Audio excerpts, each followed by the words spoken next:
If a man be gracious and courteous to strangers, it shows he is a citizen of the world, and that his heart is no island cut off from the other lands, but a continent that joins to them. Francis Bacon.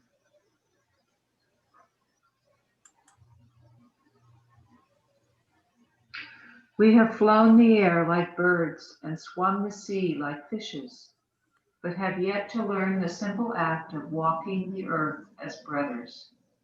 Dr. Martin Luther King.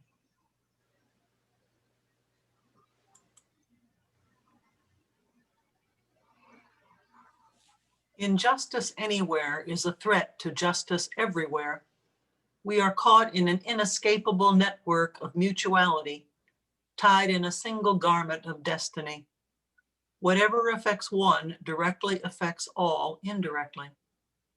Martin Luther King.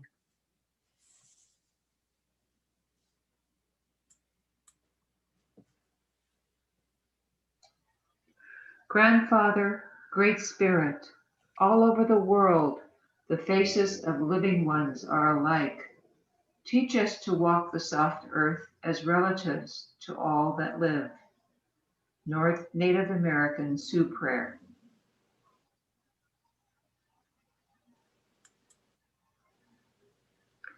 To accomplish great things, we must not only act, but also dream, not only plan, but also believe. Anatole France.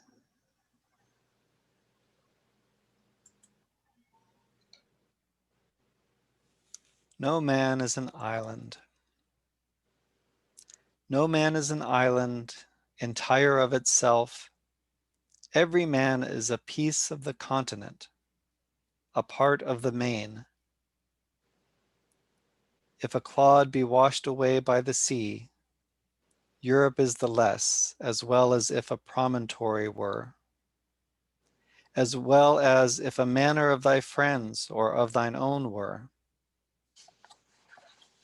Any man's death diminishes me because I am involved in mankind, and therefore never send to know for whom the bell tolls. It tolls for thee. John Donne.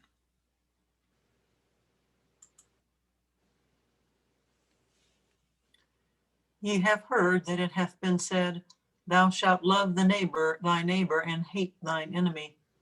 But I say to you, love your enemies, bless them that curse you, be good to them that hate you, and pray for them which despitefully use you and persecute you, that ye may be the children of your Father which is in heaven.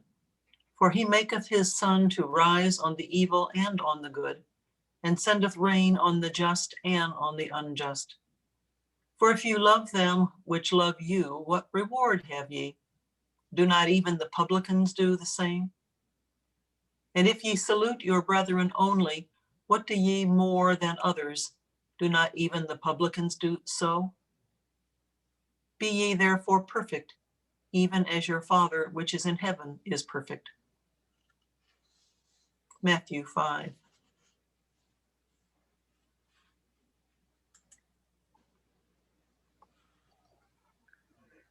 Human right number 3. Everyone has the right to life, liberty, and security of person.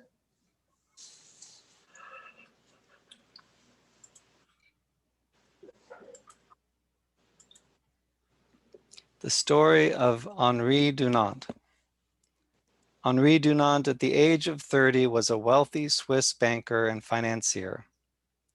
His life would probably have continued much as it had, except for one fateful day, June 24th, 1859, that changed everything. Dunant had been sent by his government to talk to Napoleon III. He was to discuss a business deal between the Swiss and the French that would benefit both, but Napoleon was not in Paris. He was on the plain of Solferino, about to do battle with the Austrians. Henri Dunant tried to reach the scene before the battle began, but he was too late.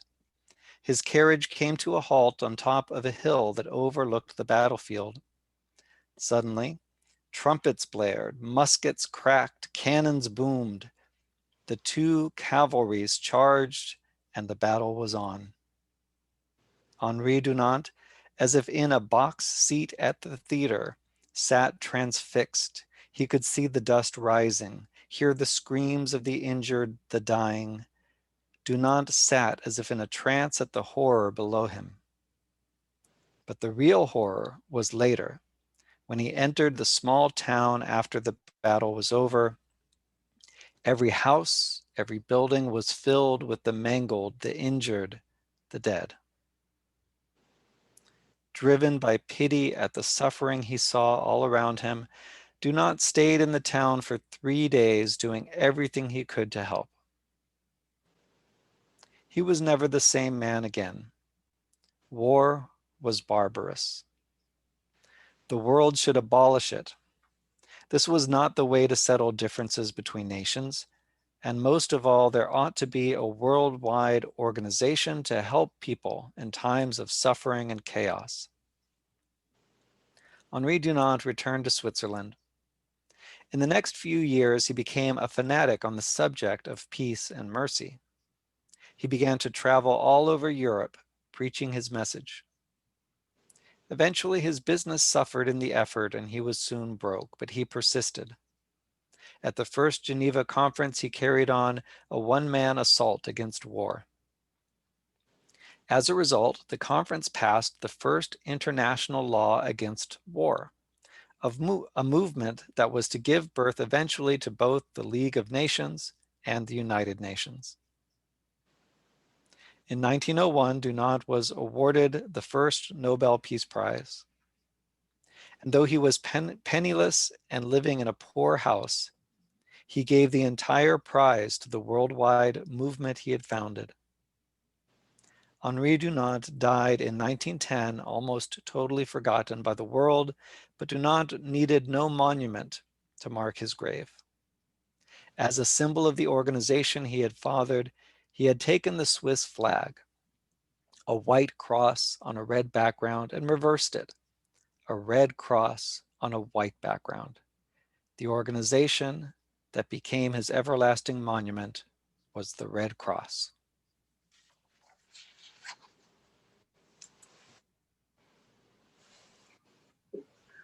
I know of no more encouraging fact than the unquestionable ability of man to elevate his life by a conscious endeavor. Henry David Thoreau.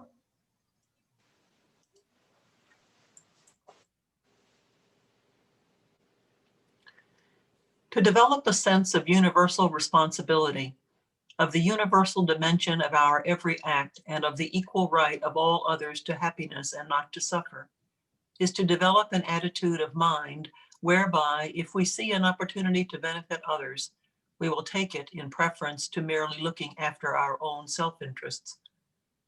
But though, of course, we care about what is beyond our scope, we can accept it as part of nature and concern ourselves with doing what we can. An important benefit of developing such a sense of universal responsibility is that it helps us become sensitive to others, not just those closest to us. We come to see the need for caring, to care for those members of the human family who suffer most. We recognize the need to avoid causing divisiveness among our fellow beings, and we become aware of the overwhelming importance of contentment. The Dalai Lama.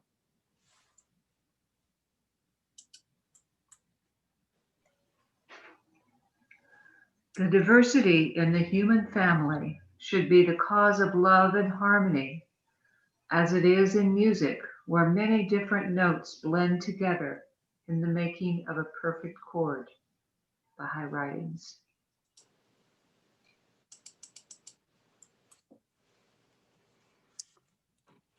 A song of hope. Look up, my people. The dawn is breaking. The world is waking to a new bright day, where none defame us, no restriction tame us, no color shame us, no sneer dismay. Udguru Nunukal, a song of hope.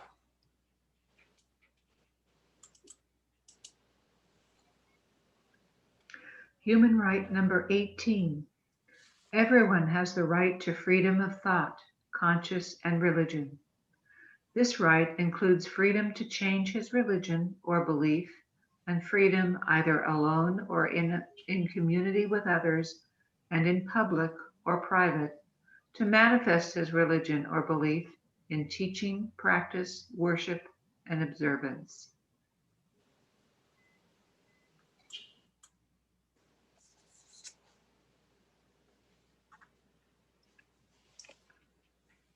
One day, our descendants will think it incredible that we paid so much attention to things like the amount of melanin in our skin, or the shape of our eyes, or our gender, instead of the unique identities of each of us as complex human beings. Franklin Thomas.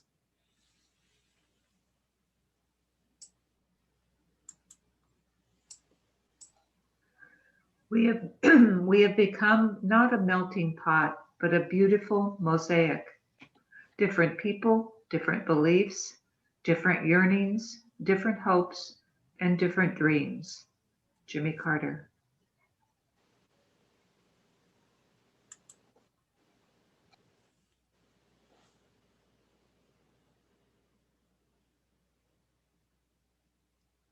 Seek for mankind that of which you are desirous for yourself, that you may be a believer.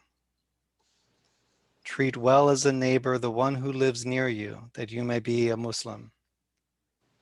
That which you want for yourself, seek for mankind. The most righteous of men is the one who is glad that men should have what is pleasing to himself, and who dislikes for them what is for him disagreeable. Whatever you abhor for yourself, abhor it also for others, and whatever you desire for yourself, desire also for others. Attributed to Muhammad, Sukhanan-i Muhammad.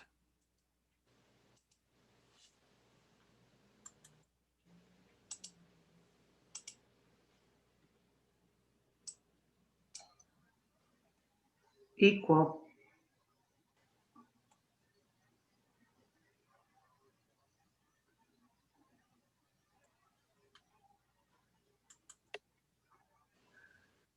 Take pride not in love for yourselves, but in love for your fellow creatures. Glory not in love for your country, but in love for all mankind. Baha'u'llah.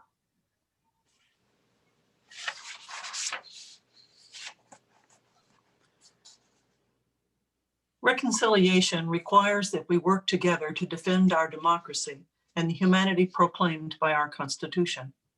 It demands that we join hands to eradicate the poverty spawned by a system that thrived on the deprivation of the majority. Reconciliation requires that we end malnutrition, homelessness, and ignorance.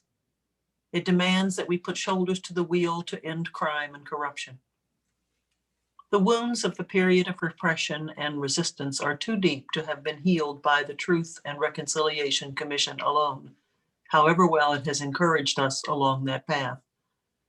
Consequently, the report that today becomes the property of our nation should be a call to all of us to celebrate and to strengthen what we have done as a nation as we leave our terrible past behind us forever.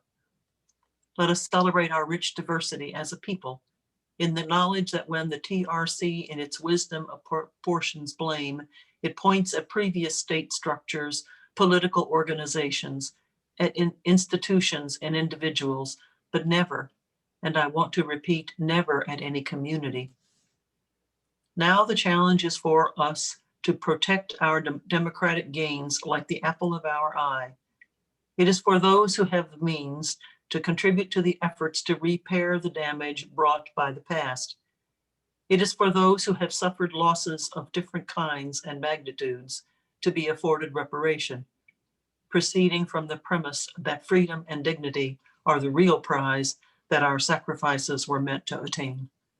Free at last, we are all masters of our destiny. A better future depends on all of us lending a hand, your hand, my hand. Nelson Mandela.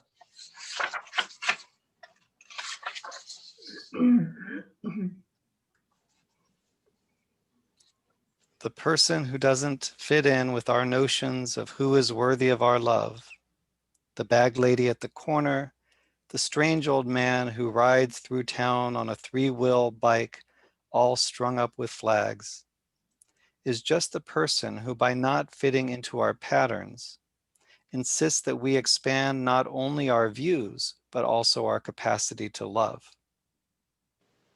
Today, see if you can stretch your heart and expand your love so that it touches not only those to whom you can give it easily, but also to those who need it so much. Daphne Rose Kingman.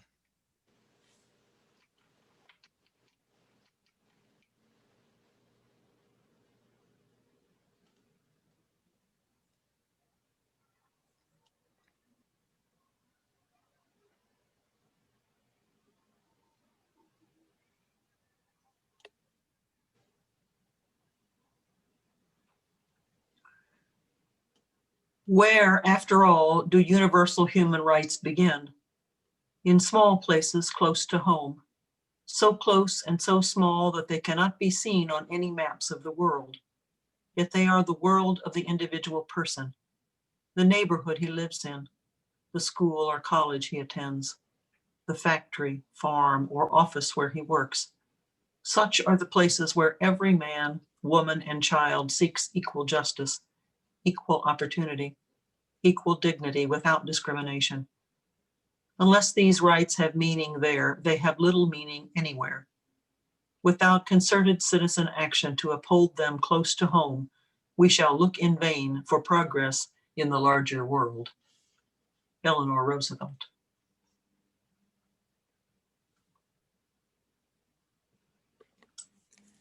This is the hour when you must associate with all the earth's peoples in extreme kindliness and love, and be to them the signs and tokens of God's great mercy. You must become the very soul of the world, the living spirit in the body of the children of men. In this wondrous age, at this time, the word of God hath infused such awesome power into the inmost essence of humankind that he hath stripped men's human qualities of all effect, and hath, with his all-conquering might, unified the peoples in a vast sea of oneness. Now is the time for the lovers of God to raise high the banners of unity, to intone in the assemblages of the world the verses of friendship and love, and to demonstrate to all that the grace of God is one. In every dispensation, there hath been the commandment of fellowship and love. Praised be God, the commandments of God are not delimited, not restricted to any one group of people. Rather, have all the friends been commanded to show forth fellowship and love, consideration and generosity, and loving kindness to every community on earth. He hath guided all the peoples of the earth to oneness. He hath lit man's world and made this earth of dust to send forth streams of light. Abdu'l-Baha.